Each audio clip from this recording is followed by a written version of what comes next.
Kailangan namin ng demo, please. Okay, eto na.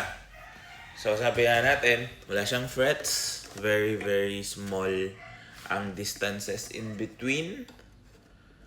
Kaya, ginagamit lang natin. Guide. Guide lang to, guys. Hindi siya yung full na, ano. Kailangan pa rin syempre ng discernment ng tenga. Pero, for example, ayan, open G, di ba? Bawat isang lagay ng isang daliri mong ganyan, yung dulo ng daliri, yun yung titignan mo. Semitone yun. So, if I'm using each one, kita ba? Pero kung mapapansin mo, hindi flat na ganyan yung fingers. Kasi nga, hindi naman finger talaga yung tinitingnan. Yung tip lang of the finger. So, if you wanna play a chromatic, you can actually play a chromatic scale with one finger, di ba? So,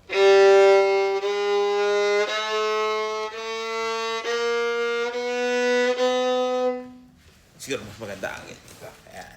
Para makita yung daliri mismo.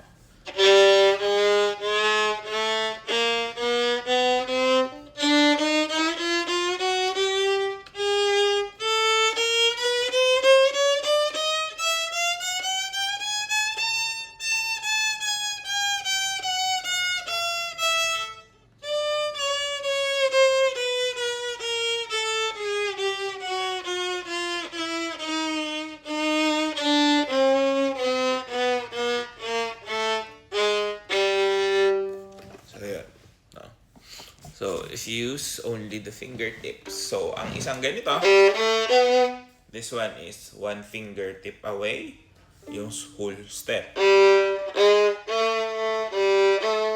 And then another whole step, diba? Then half step, dikit, diba? So, parang may fret na din siya in a way.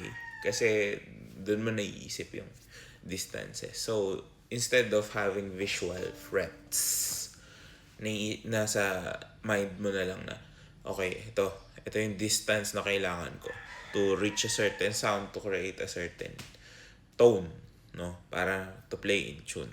Pero it still needs a lot of practice, and I hate using this word, pero yung muscle memory, diba? Na alam mo na pag nilagay mo doon, ito yung note na lalabas.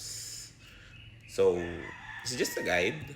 Pero yun yung best way that I can think of para magkaroon ng sense of understanding of the space.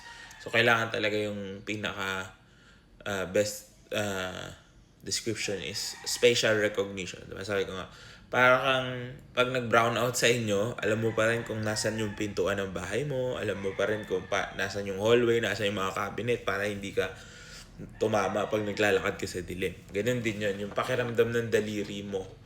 Alam mo na, pag ganito itsura niya, ganito yung pakiramdam niya. From your fingertips to your palms to your fingers, diba? Yung distance ng itong part na to. Lahat yon kasama sa pagpe-play. Yan, sana nakatulong. Mantak sa inyo.